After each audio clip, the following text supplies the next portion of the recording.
আমি আহ্বান করছি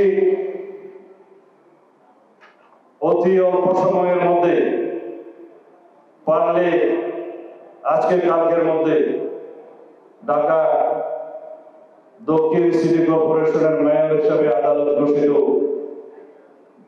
জনাব ইঞ্জিনিয়ার ইশরাক হোসেনকে শপথ গ্রহণ করানোর ব্যবস্থা করুন। অন্যথায় ঢাকার এই আন্দোলনকে কেন্দ্র করে হয়তো আরো বৃহত্তর আন্দোলন করতে হতে পারে। যাই হোক, আজকে এই সদস্য সংগ্রহ অভিযানে সৃষ্টি যাতে করার কেউ পায় তারা না পায়, আপনি সবার সম্মানিত ব্যক্তি, আপনি সেই ব্যবস্থা নেবেন। অন্যথায় আপনার সম্মান রক্ষা হবে কিনা আমরা সন্দিহান। কথাগুলো খুব নরম ভাষায় বললাম, সেজন্য মাননীয় প্রধান উপদেষ্টা খুব নরম ভাবে নিলেন। আশা করি সেটা হবে না। বলছি নরম ভাবে, মাননীয় প্রধান উপদেষ্টা হয়তো আপনার কানে যেতেও পারে, নাও যেতে পারে, গেলে ভালো। আর যদি আপনি কানে না তোলেন তাহলে সবার জন্য খারাপ। ভাবটা এখন এমন হয়েছে, আপনাদের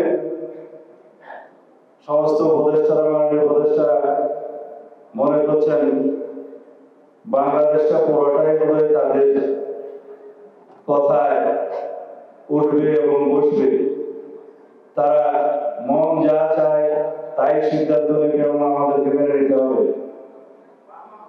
আপনারা যে রাস্তায় হাঁটছেন সেটা অত্যন্ত অগণতান্ত্রিক পন্থায় হাঁটছেন।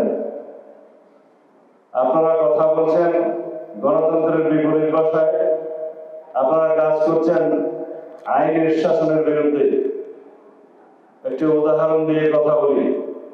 ঢাকার রাজপথে নগর ভবনে আজকে কয়েকদিন যাবত জনগণ ঢাকা নগর ভবন তালাবদ্ধ করে রেখেছে, চতুর্দিক থেকে তারা ঘেরাও করে রেখেছে। আলটিমেটাম দিয়েছে স্থানীয় সরকার উপদেষ্টাকে যে আদালতের রায়ে যিনি মেয়র ঘোষিত হয়েছেন জনাব ইঞ্জিনিয়ার ইশরাক, ইলেকশন কমিশন যার নামে গেজেট প্রকাশ করেছে আদালতের রায় মেনে, তাকে আপনারা শপথ গ্রহণ করাবেন না। বিভিন্ন রকমের কলা কৌশল করছেন। তাই কি আইনের শাসন হলো? আইন আদালতের শাসন হলো? আমরা কিসের শাসনের জন্য অপেক্ষা করছি?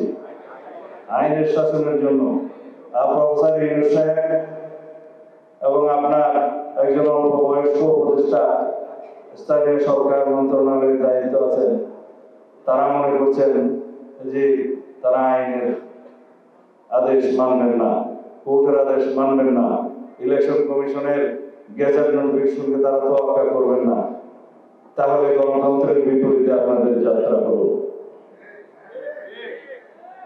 আমরা সবসময় আপনাদেরকে সহযোগিতা করেছি।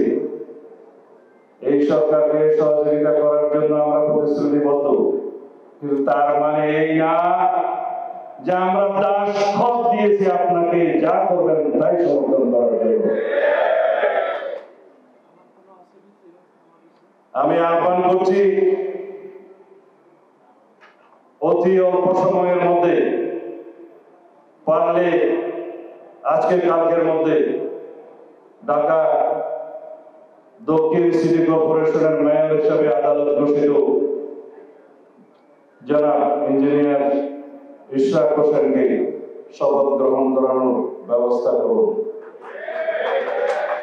অন্যথায় ঢাকার এই আন্দোলনকে কেন্দ্র করে হয়তো আরো বৃহত্তর আন্দোলন করতে হতে পারে।